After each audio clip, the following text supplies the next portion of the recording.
Entonces vamos a tener dos ponencias. Vamos a empezar con una ponencia con Arturo Quispe Lázaro, investigador independiente, y después vamos a tener una presentación conjunta de Sebastián Galleguillos y Fabián Tobar Carrasco. Voy a presentar mi ponencia sobre Tongo, Abelardo Gutiérrez Tongo, reapropiación cultural hegemónico y resignificación desde lo popular y su música chicha neo-urbana. Antes de empezar, voy a pasar un video que es uno de los trabajos que en su segunda etapa ha generado cierta controversia, pero no como en la primera, como vamos a explicar ahora, pero lo vamos a ver unos segundos.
Solamente una parte, ¿no?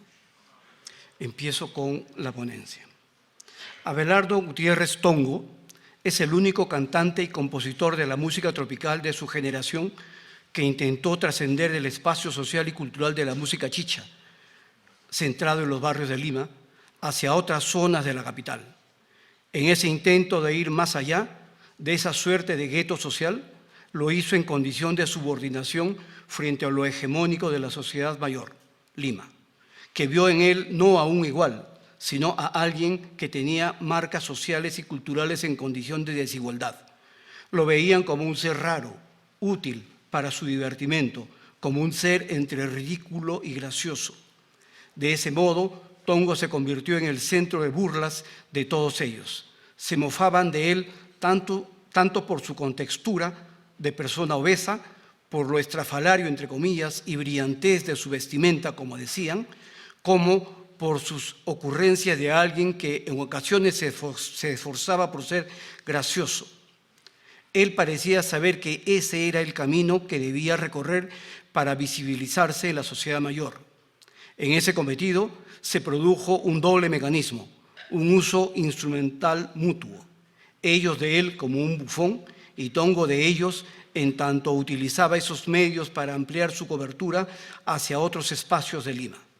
De esa manera, en el segundo lustro de este siglo, llegó a la televisión de la mano de un personaje que estaba al otro lado del espectro social, de carácter distendido y atípico, pero con el capital social y cultural hegemónicos, Jaime Bailey.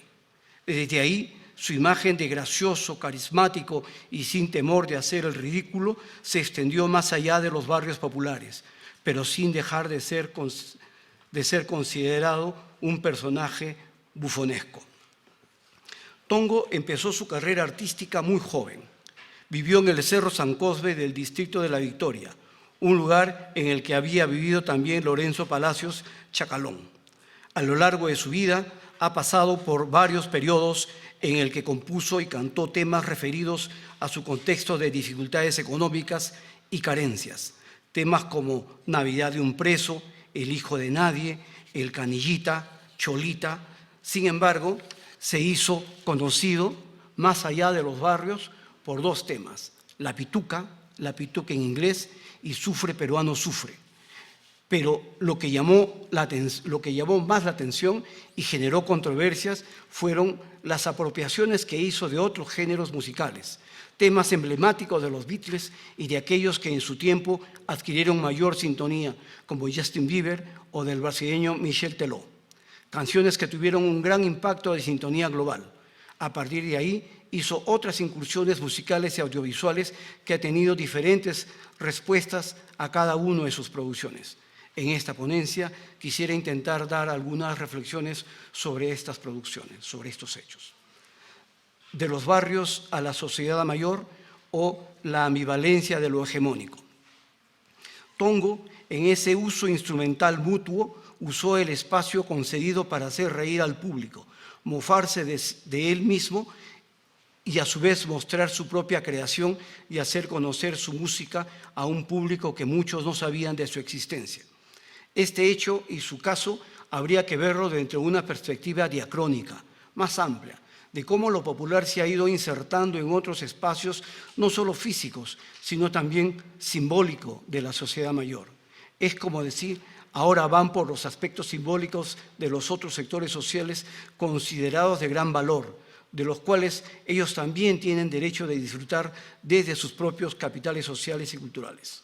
Una dinámica que empezó en los años 50 del siglo pasado. En ese sentido, habría tres elementos que podrían explicar aquellos hechos.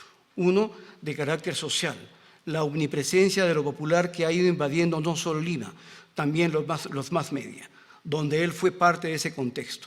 Dos, como dice Román el Ronco Gámez, Tongo se arriesgó, es decir, se atrevió a ir más allá, recreó desde sus propias capacidades. ¿Acaso esto no ha ocurrido en Lima desde 1950? En ese sentido, Tongo representaría ese impulso atrevido de lo popular por reapropiarse de aquellos elementos simbólicos del cual también quieren disfrutar y formar parte. Un último elemento de carácter personal, y es la particularidad de Tongo, con su agencia y carisma personal bromista, con un sentido de la oportunidad, no temer al ridículo. Esas eran sus armas, como una suerte de estrategia, todo lo cual sirvieron para hacer y convertirse en un personaje mediático. La broma ha sido el ingrediente que tuvo la virtud de permeabilizar los diques y barreras infranqueables y anticuerpos sociales y culturales para ingresar a lugares que ningún chichero hubiera llegado y compartir espacios con otros sectores sociales, medios y altos, aún a pesar de ser denominado pintoresco, naif o payaso. De esa manera pudo trascender los espacios que le daba la música chicha, llegando a presentarse en discotecas de sectores medios y altos, de Miraflores, Bars Extreme o en Asia, sin dejar de ser tomado como un bufón. o como narra Carlos Cabanillas en su reporte Chicha Chic.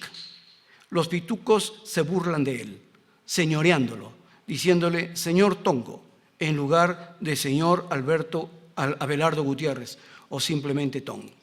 Es que pararse al lado de Tongo les hace verse mejor, pero también los descuadra. Es cholo, pero Jaime Bailey lo besa. Lo que podría decirse la ambivalencia de lo hegemónico frente a la presencia y el avance de lo popular. Tongo y su reapropiación del rock y música global. Ha habido dos momentos en los que Tongo generó controversia por las reapropiaciones musicales que hizo del rock, de temas de grupos afamados de la música de gran popularidad global. La primera generó una gran indignación de los fanáticos de sectores medios y altos que creyeron que el rock, sus temas y grupos son patrimonio de solo ellos y supusieron que, como una suerte de santuario, era inamovible e intocable. Y el segundo fue cuando, a partir de estas experiencias, hace uso de los medios electrónicos y se reapropia de otros temas emblemáticos de los grupos del rock afamados, como Eagles, Hotel California, Queens, Bohemian Rhapsody, entre otros, recreando el rock a su estilo. Tongo dice, yo he grabado siempre las parodias, parodié las grandes canciones como Hotel California, Chopping Suite, Man, lo he convertido, el rock lo he puesto en cumbia y la cumbia en su adaptación es mía. Veamos ambos casos de reapropiación. En el primer caso fue de las primeras experiencias de reapropiación musical que hará de los Beatles, Let It Be, cambiando incluso el título del tema a Lady B, generando indignación de los fans del grupo inglés. Lady B, dice él, es en el idioma de Tongo, el Tonglish, así es señores, dirá él. Sin embargo, las reacciones de indignación no se hicieron esperar. Fueron expresadas en Internet y redes sociales, muchos cargados de racismo, discriminación social y de clase. Algunas reacciones fueron las siguientes. 1. No, se pasa, sería un insulto para los Beatles. Otro, ¿qué tiene Tongo contra los Beatles? Eso es maldad pura. Otro, no pues, ¿cómo van a permitir eso? Mejor que Jimmy Santi y Susi Díaz y Mónica Pardo le hagan un homenaje, es el colmo. Otro, este sujeto me da asco. Otro, chancho blanco. Otro, my fucking hero. Otro, ridículo como siempre. Otro, qué tío más figuretti. Otro, no olvidemos que Tongo creó el idioma Tonglish. Otro, el gordo ceboso y que no acostumbra pasar por la ducha muy a menudo. Plagia canciones. No pasará mucho para que le meta mano y destroce la canción de la sensación musical coreana, Oppa Gangnam Style. Hace un recuento de su opiosa y ominosa carrera musical. Las opiniones más violentas fueron, hay que eliminar a ese sujeto. Otro, que tiene que morir, please, alguien hágalo. Los más benignos fueron, bueno, al menos habrá gente que sepa quiénes fueron los Beatles, aunque sea de la mano de Tongo. Otro, tal vez a algunos les guste, cada uno tiene su gusto. Otro, Tongo ya es un ícono de la cultura chicha. Estas fueron reacciones de quienes sintieron que estaban siendo invadidos o vejados en el centro de su iconicidad de las producciones musicales valoradas que supusieron propios. Eran ellos frente a otro distinto a los suyos, Tongo, un bárbaro que arrasaba. En realidad, este era un hecho que iba más allá de este personaje, que si bien los vejados vivían un contexto de apertura económica y física, no tenían el mismo talante en lo simbólico, que otros empezarían a gozar con todas las músicas, con toda la apertura que daba el tiempo y los nuevos dispositivos tecnológicos. La otra reapropiación devino por consecuencia de lo anterior. Tongo empezó a recrear con más libertad temas musicales que tenían un gran valor sentimental y simbólico, como los mencionados, Hotel California, Bohemian Rhapsody, entre otros. Uno de esos videos es el que acabamos de ver. Para ello, hace un mix de todos los recursos de los mass media. Utiliza personajes del mundo del cómic, de la cultura popular estadounidense, y lo dispone dándole movimiento a su libre albedrío, al son de la música que se dispone a recrear. Luego, al cabo de 20-30 segundos, ingresa la guitarra con un sonido chichero de tongo, creando una mixtura híbrida de esa composición, haciendo uso del idioma inglés, como él dice, al estilo tongo, el tonglish. En esas versiones ya no recibía aquellas críticas de indignación como fueron al inicio. Era una nueva manera de presentar el rock al estilo chicha, muy particular al estilo de tongo. Que por cierto, si en los años 70 y 80 del siglo pasado la chicha se apropiaba del huayno, la balada, para recrearlos en ritmo chicha, en este siglo el rock fue reapropiado para dar una nueva versión de la chicha. Como aquel tiempo no se convertía la chicha en huayno, en este ciclo, tampoco se convertía la chicha en rock, sino más bien eran otra cosa, un mix distinto, una suerte de chicha neo-urbana, con el agregado en tono de humor. Reapropiación de lo simbólico hegemónico desde lo subalterno. Aquí hay dos elementos a considerar. Primero, la reapropiación de los símbolos considerados propios, entre comillas, de la clase media y alta como una suerte de transgresión de lo sagrado. Y dos, reapropiación de los signos globales desde lo mediático.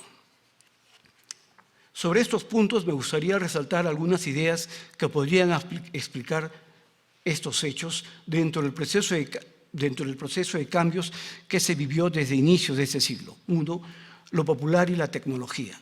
La importancia que reviste el trabajo de Tongo de la última década hay que verla desde la perspectiva de cómo lo popular, a partir de elementos como los dispositivos tecnológicos, les permitió acceder a productos culturales que antes eran exclusivos de sectores sociales medios y altos, quienes desde los parámetros geográficos y poder económico disfrutaron de lo nuevo que surgía, convirtiendo dichas creaciones en un consumo exclusivo y de exclusividad de esos sectores, con una escasa o nula difusión hacia sectores mayoritarios de la población o llegaban mucho tiempo después.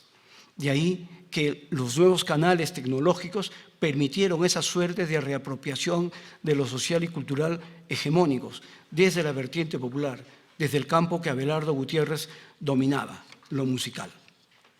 Hay que notar que lo popular de raigambre andina y en particular la chicha tiene varias décadas de estar presentes en Lima.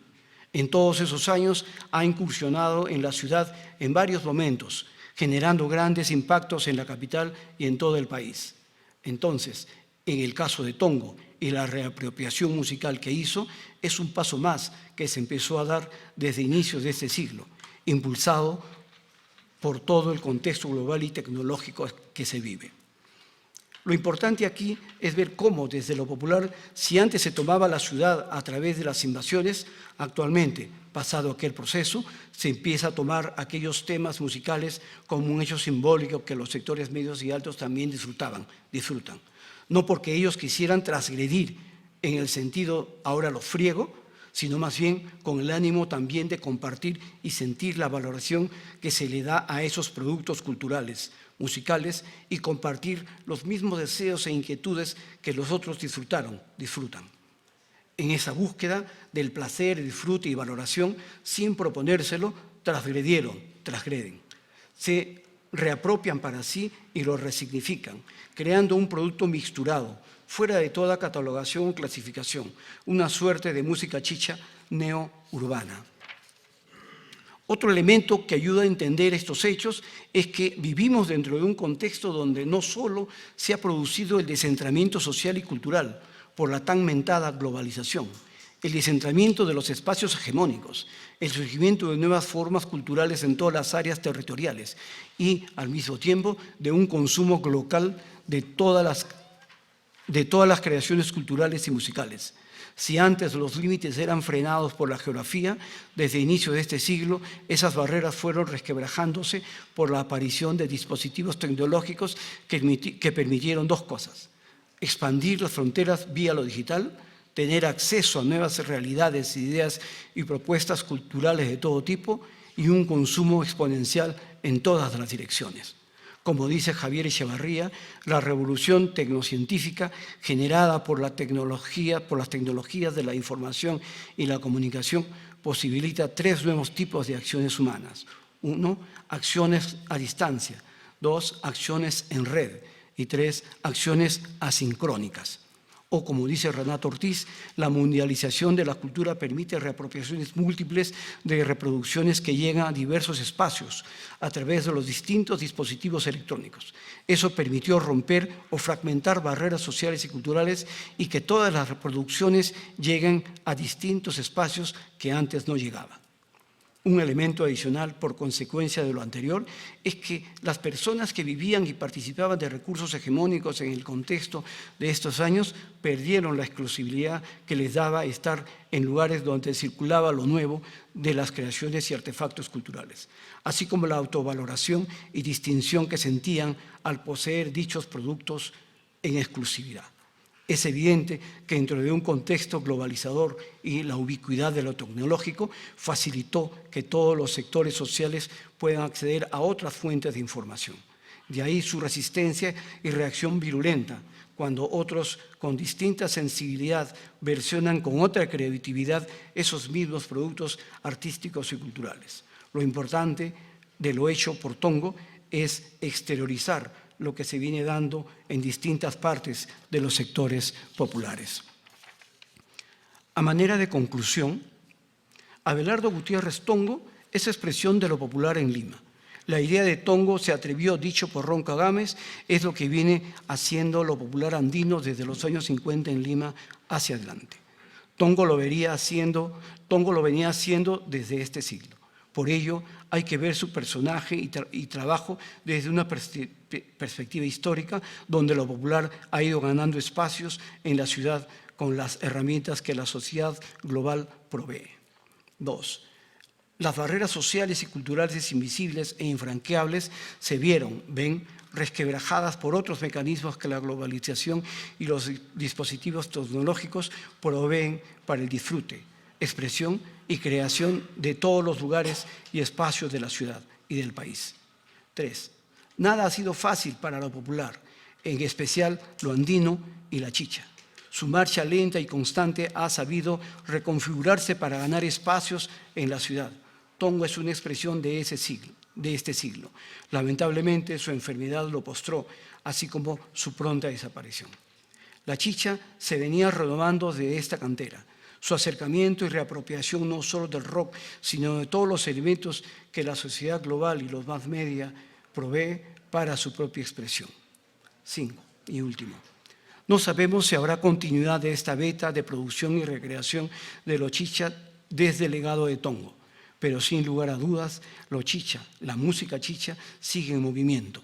Ese estancamiento que algunos señalaban, al parecer, era síntoma de recreación interna, como en todos los casos iba a la par con el contexto local y global que marcaba sus propios pasos, y Tongo era una expresión de todo ello. Gracias.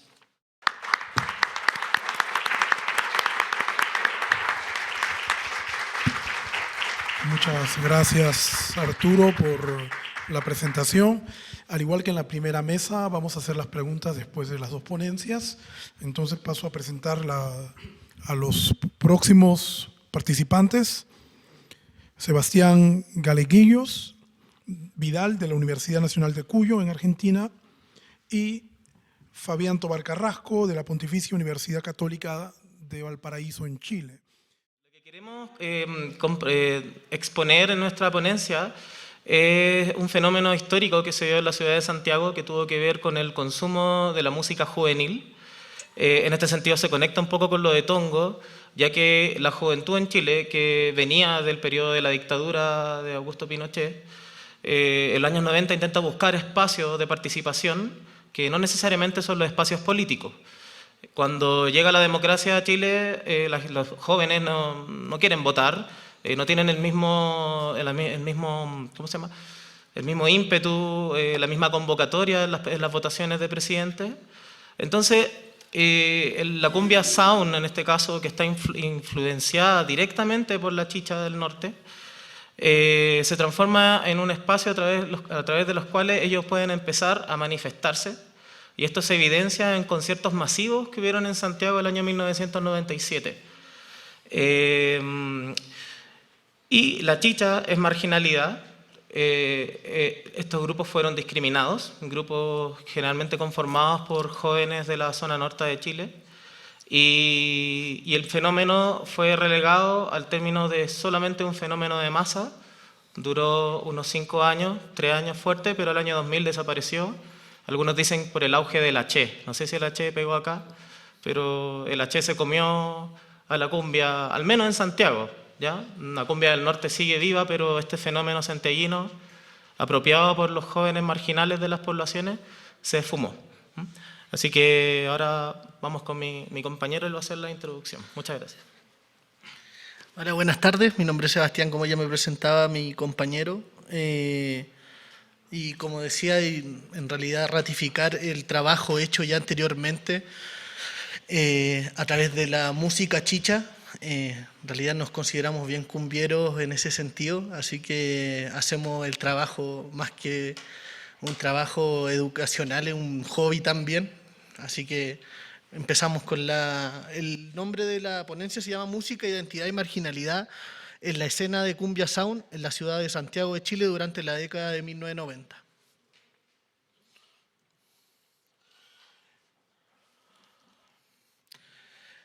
La siguiente ponencia pretende exponer algunos antecedentes históricos y plantear preguntas sobre el impacto que tuvo la escena de cumbia sound en la cultura y sociedad de Santiago de Chile durante la década de 1990.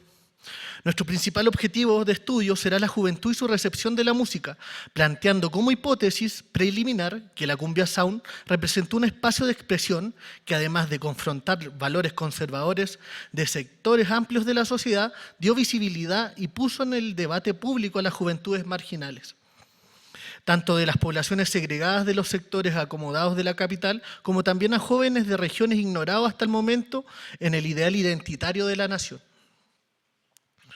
Antes de todo, es importante aclarar que la escena de cumbia sound no consiste en un solo estilo, que se puede denominar sound, sino que en ella más bien confluyen diversas cumbias provenientes de otras regiones de Chile y países vecinos. En este sentido, afirmamos que el sonido sound se compone a partir de la música que viene de la frontera del norte de Chile, principalmente la chicha peruana, tecnocumbia y cumbia sureña, además de la movida tropical argentina de mediados de la década del 90. La importancia del teclado, la animación y el baile serán primordiales para diferenciar, comprender y situar este estilo como un fenómeno con un desarrollo particular dentro de la cultura chilena.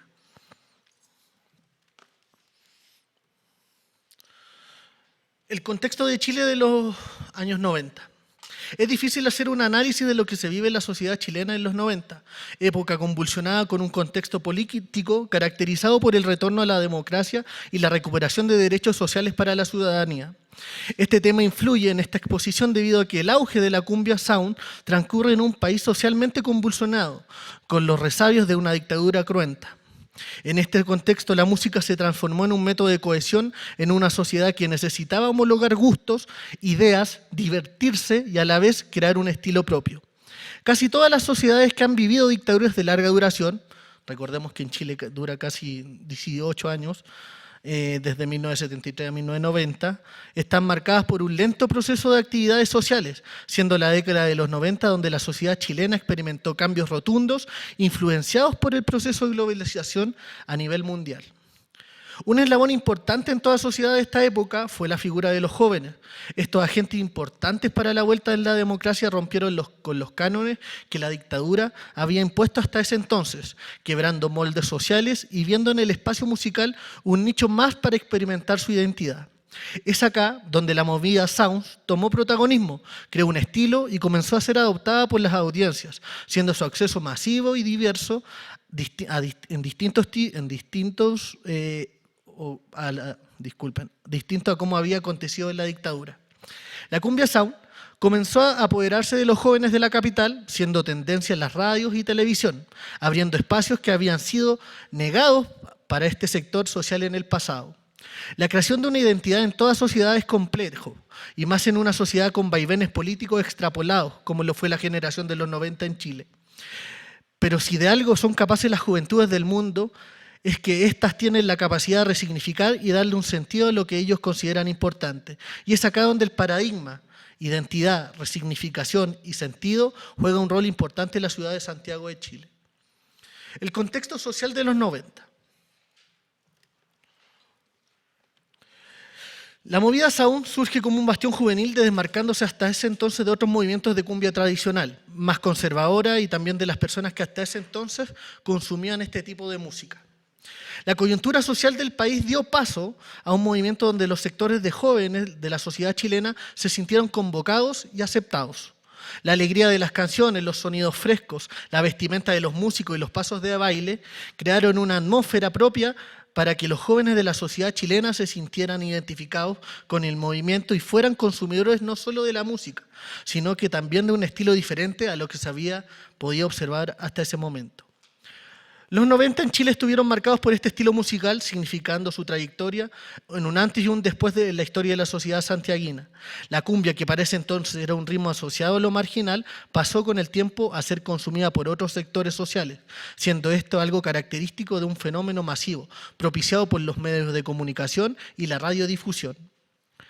Sin embargo, fue este fenómeno el que llevó al sound a tener la vigencia hasta el día de hoy, no existiendo lugar ni ocasión en donde no esté presente el sound. En cierto modo pasó a ser parte del inconsciente colectivo chileno.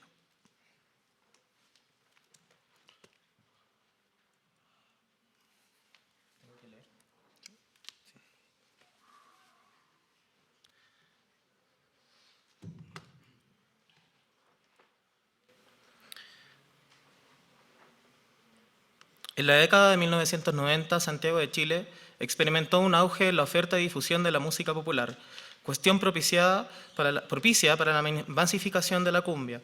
Al respecto, la musicóloga argentina Malvina Silva cita en su texto del año 2011, La cumbia en Argentina, origen social, públicos populares y difusión masiva, a los autores Stuart Hall y José Martín Barbero para hacer ver que la masificación, más que tener consecuencias negativas al estar ligada al consumo y supuesta pasividad en la recepción de la música, representa una oportunidad para que lo popular pueda expresarse de forma activa a través de la creación de nuevas maneras de cohesión y representación social. En este caso, la Cumbia Sound se transformó en un espacio donde varios medios masivos de comunicación y distribución, tal como fueron la radio, las compañías discográficas, la prensa y el cine, se expresaran a través de símbolos ligados a la cultura popular urbana de la capital. Tal fue el caso, por ejemplo, de la Radio Corazón, cuyas transmisiones se especializaron solamente en música tropical, siendo altos sus índices de popularidad, así como también el diario chileno La Cuarta, cuya editorial estaba escrita en lenguaje informal. Ahí vemos una editorial de La Cuarta, desapareció, pero era como escuchar al sujeto popular. Esa era una ficción del sujeto popular, La Cuarta. Sumado a esto, la venta de discos en formato de cassette y CDs tuvo un importante aumento dentro de la sociedad chilena en esa época, pudiendo nombrar, por ejemplo, la cifra de 92.000 copias de discos que vendió en 1999 el cantautor chileno brasileño Joe Vasconcelos del sello EMI. Aunque con cifras menores, el año 1995 el grupo de Sound Fantasía logró vender 15.000 unidades, mientras que el grupo Alegría en solo 6 meses vendió 7.000 el año 96. En base a estas cifras, podemos darnos cuenta que, desde una perspectiva cuantitativa, el éxito y masividad de estas agrupaciones no fue menor, más aún tomando en cuenta que pertenecían a sellos independientes. Ahora vamos a ver una parte de la promoción del grupo American Sound en un sello discográfico chileno que estaba en Paseo Ahumada, en pleno Santiago, centro histórico.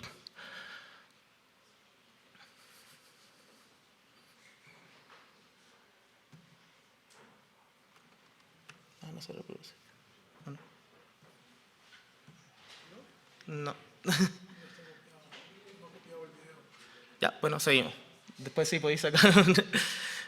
Cumbia Sound. La Cumbia Sound fue una escena musical que se caracterizó por el uso de instrumentos eléctricos, principalmente la guitarra, batería eléctrica y teclado. Sus orígenes se remontan a la formación de la banda American Sound de la ciudad de Iquique, norte de Chile, el año 1995. La importancia de esta banda para la escena terminó por hacer que la palabra sound fuera la denominación para unificar a todas las bandas que tocaron dentro de esta escena. Debido a fluctuaciones en los gustos del mercado musical chileno, el periodo de auge de esta música fue solo entre los años 1995 y 2000, no significando esto que los músicos de estas agrupaciones dejaran de dedicarse a la cumbia hasta el presente. En dos ponencias anteriores, en el Congreso de Musicología chileno del año 2019 y en el Congreso de la rama latinoamericana de la Asociación Internacional para el Estudio de la Música Popular en Medellín, año 2020, profundizamos junto a Sebastián cómo la escena, profundizamos en el estudio de la escena del Norte Grande de Chile, destacándose la entrevista que hicimos a uno de los músicos fundadores y de una de las productoras de música chicha en la ciudad de Arica. En esta, el tecladista Nano Baltasar nos relató la importancia de la comunicación entre las ciudades de Tacna, Perú, y Arica, Chile, en cuanto que gestó la formación de bandas y productoras de cumbia chicha durante los años 80, las mismas que, con el paso del tiempo, se adaptaron a los formatos de la tecnocumbia durante la década del 90. American Sound, banda pionera del estilo que estamos hablando, es heredera de la influencia de la música peruana y boliviana, algo que corroboran dos de sus fundadores en entrevistas dadas a los medios de comunicación durante la pandemia. Estos fundadores son Silvio Moscoso y Johnny Bartolo. El sound también tiene similitudes con la escena de la música tropical argentina de la década de 1990, principalmente con aquellas agrupaciones que fueron éxito de ventas y llegaron por su masividad a ser escuchadas en Chile.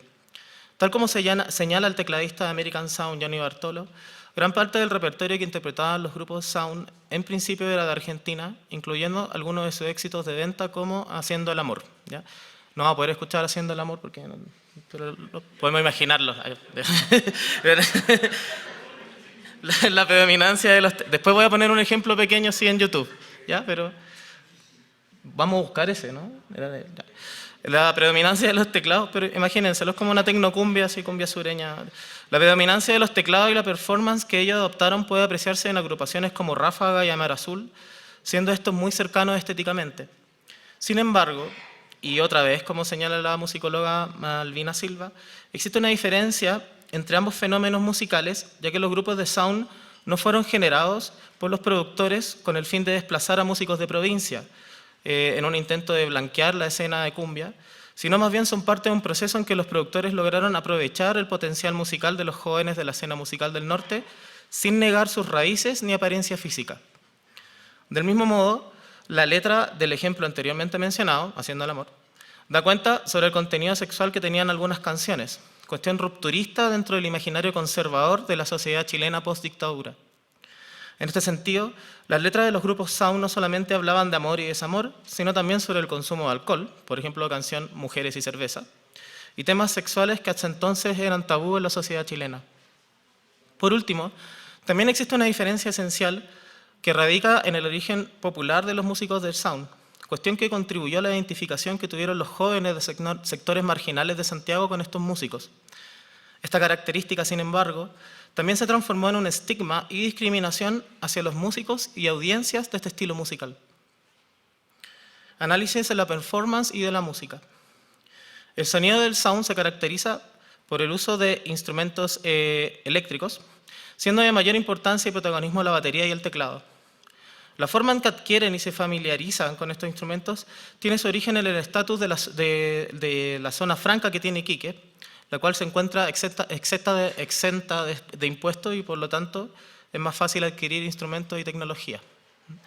Por otra parte, el timbre característico de los teclados tiene como principal referente el grupo mexicano Sonido Master, tal como declaran algunos de los músicos de esta escena. Con el paso del tiempo y el recorrido geográfico, este sonido se fue adaptando hasta adquirir un patrón común dentro de la escena. Las letras de música sound, por su parte, hablan sobre el amor y desamor sin profundizar en la crítica social. En este sentido, su contenido se asemeja mucho al de la movida argentina. Otro aspecto importante es su vestimenta, ya que fue algo que destacó e influyó en la moda de las clases populares en la época. El uso de camisas extravagantes, abrigos largos de cuero y botas se sumaba a los bailes y saltos que los intérpretes hacían sobre el escenario. Entonces, de una forma muy de emergencia voy a buscar a... ¿Es American Sound o no? Sí. En la Teletón. ¿Cumbiatón? No. Era de él...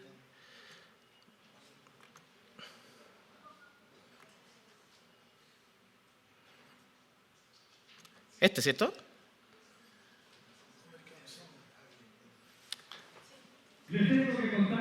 Ya, ahora vamos a ver el video. Qué bueno. Amigos, como público les tengo que hacer una pregunta. No se me asusten. ¿Alguien ha hecho el amor toda la noche? No me vienen a decir. Eso lo hacía el libreto, los primeros antiguos. Bueno, ocurre que recién teníamos movida tropical desde Argentina, ¿verdad? Tuvimos la música tropical tradicional chilena con la sonora de Tony Rey, pero en esta oportunidad no puede faltar la banda más exitosa de la nueva movida tropical chilena. ¡Preparen los zapatitos porque aquí está American Sound!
Voy a adelantar al coro.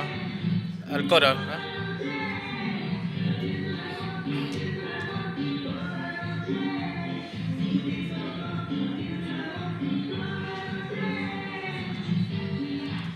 Bueno. También he tenido un video del grupo mexicano. El Sonido Master.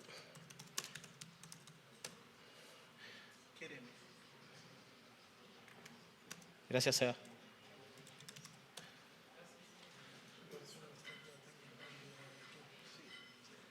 Bueno, este es sonido máster del cual los mismos músicos de Sound dicen que era su influencia principal. Ya. A ver, veamos si son similares.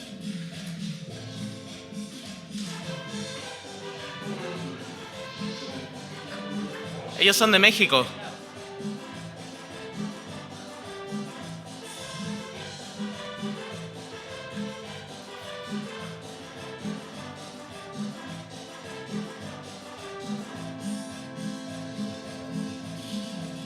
Se parece a mí.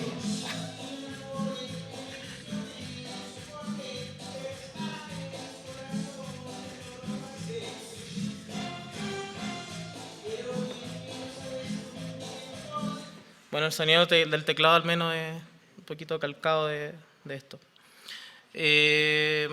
Ahora voy con las palabras finales. ¿Ya?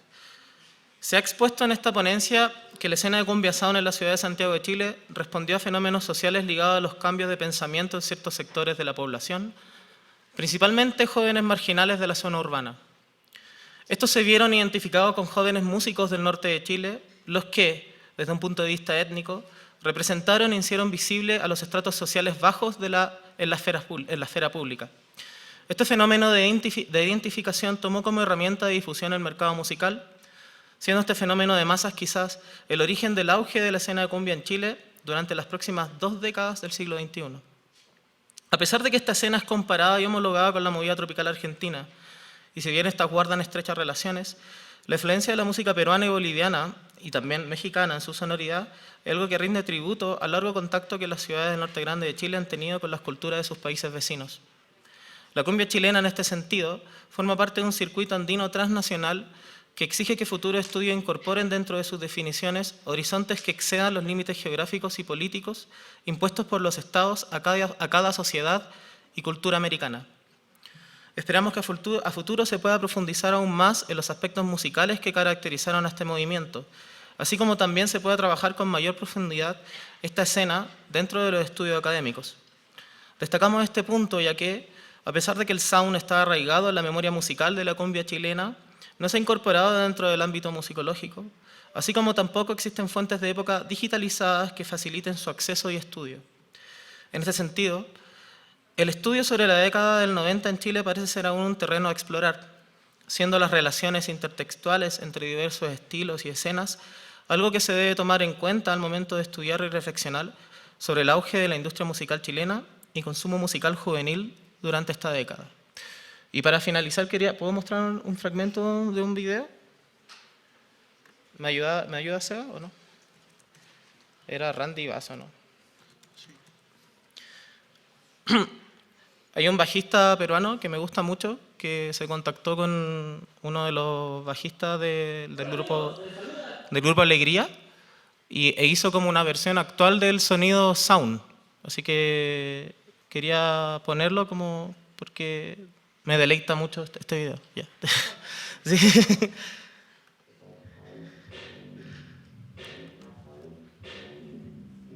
Él es, sí, Hernán Herrada.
Terminado.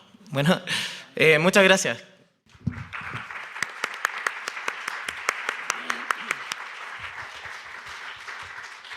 Muchas gracias, Sebastián y Fabián.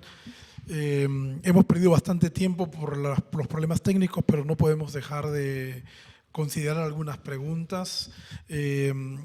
Particularmente me parece súper interesante que en las dos ponencias queda claro que la cumbia, aun cuando sale del lado caribeño y llega a otras zonas, sigue siendo una música racializada. No sigue siendo una música que representa lo popular, que representa el color de piel, que representa la calle, ¿no? Y creo que hay seguramente algunas preguntas en ese sentido, ¿no? Marita. Bueno, esto es para Fabián y Sebastián. Por un lado, comentar que este movimiento también incluye Uruguay y que es muy interesante porque lo racializado que indica Julio es sobre la marginalidad social, ¿verdad? Porque la cumbia es poco frecuentada por la comunidad uruguaya, es que lo considera un poco como pecado con respecto al candombe, ¿verdad? Eso es una cosa que está por estudiar, lo que estoy diciendo no tiene ningún trabajo de campo de base, pero que es interesante. Pero quería anotar dos cosas, que en este tipo de manifestaciones los números de venta tienen que ser tomados con mucho cuidado porque precisamente por el sector social que los consume, la copia en esa época era enorme. Por lo tanto, las cantidades que se venden de esto, lo conozco internamente por mi trabajo en el sello Sondor, no tienen nada que ver con lo que se consume, ¿verdad? Porque la copia en cassette, la copia de CD a CD, según el momento que estemos considerando, o en algún momento paralelos, supera mucho lo que se vende. Por lo menos en el caso uruguayo. Supongo que sucede igual en toda América Latina. Esos comentarios por un lado. Es un asunto muy difícil de medir, porque es prácticamente imposible medir los consumidores más con el tiempo pasado y esos cassettes que a veces uno encuentra en las ferias o que ruedan en las casas y que encuentra hasta en los basureros, ¿verdad? Pero que existían muchísimas.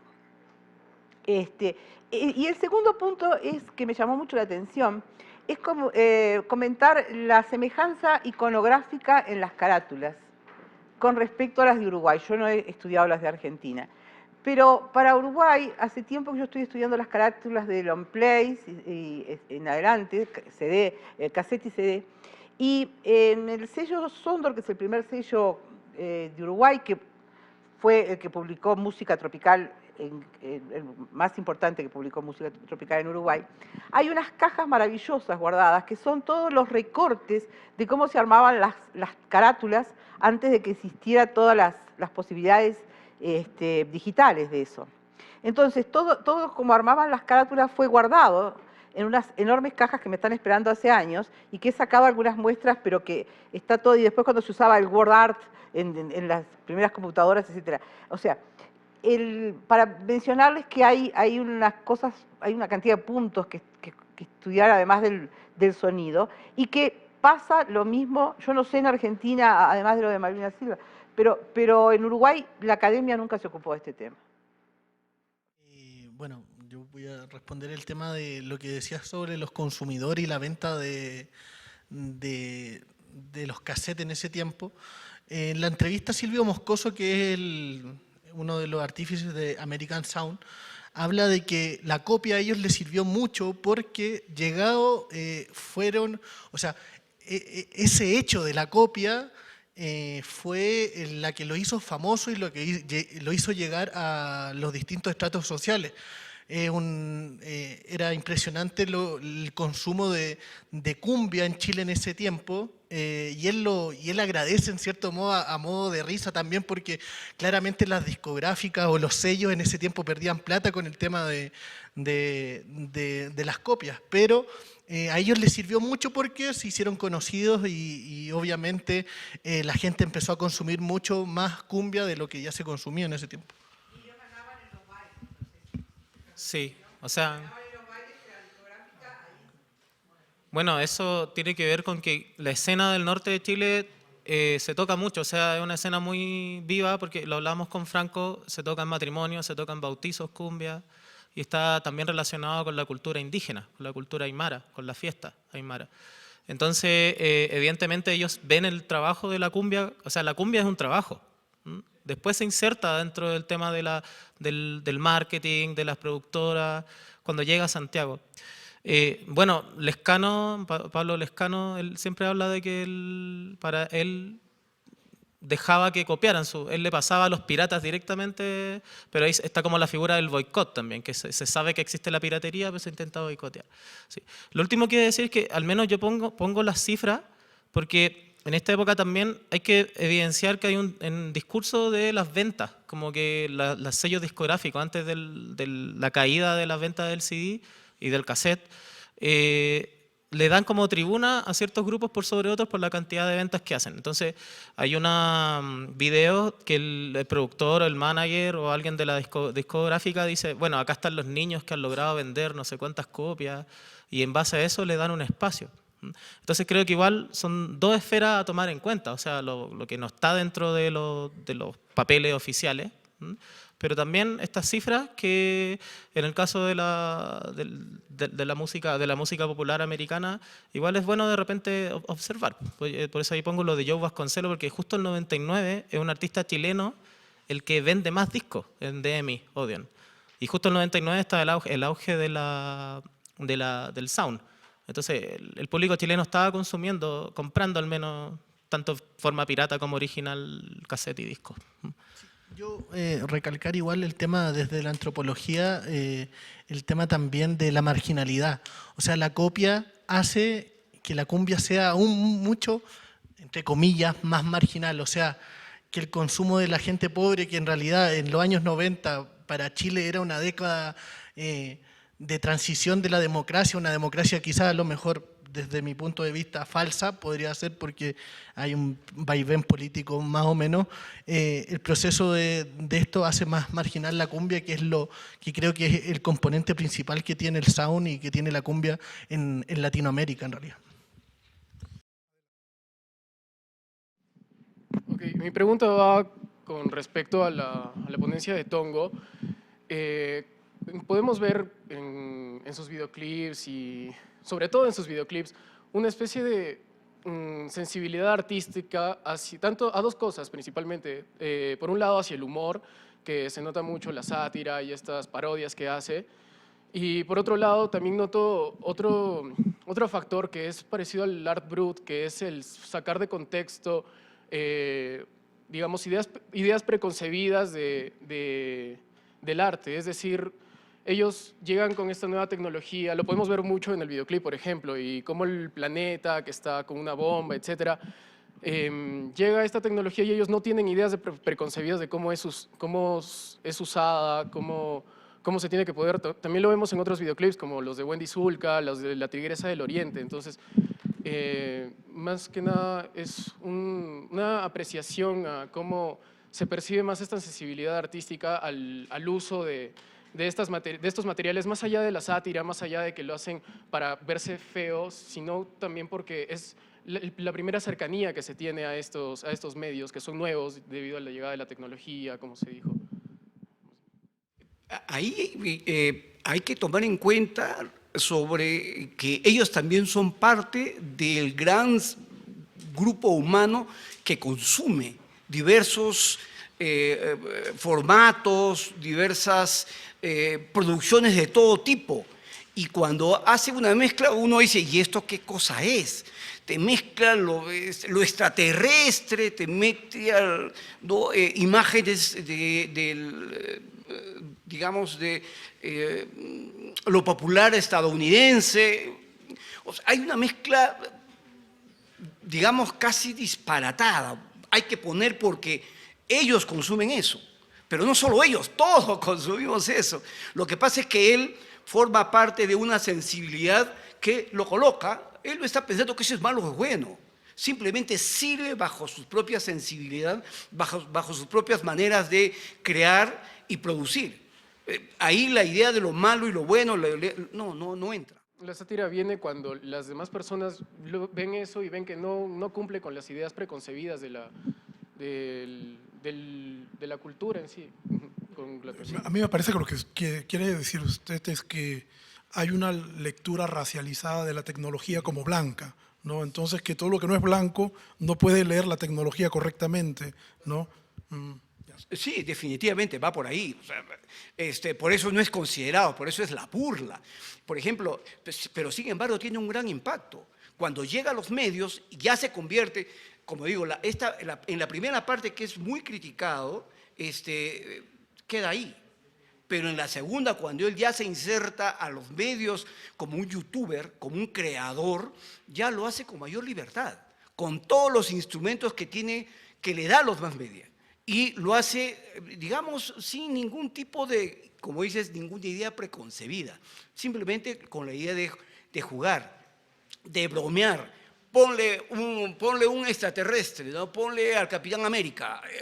¿Qué tiene que ver uno con lo otro? Nada, pero sirve para los efectos que él quiere transmitir, simplemente. Bueno, muchas gracias Arturo, muchas gracias Sebastián, muchas gracias Fabián por esta mesa.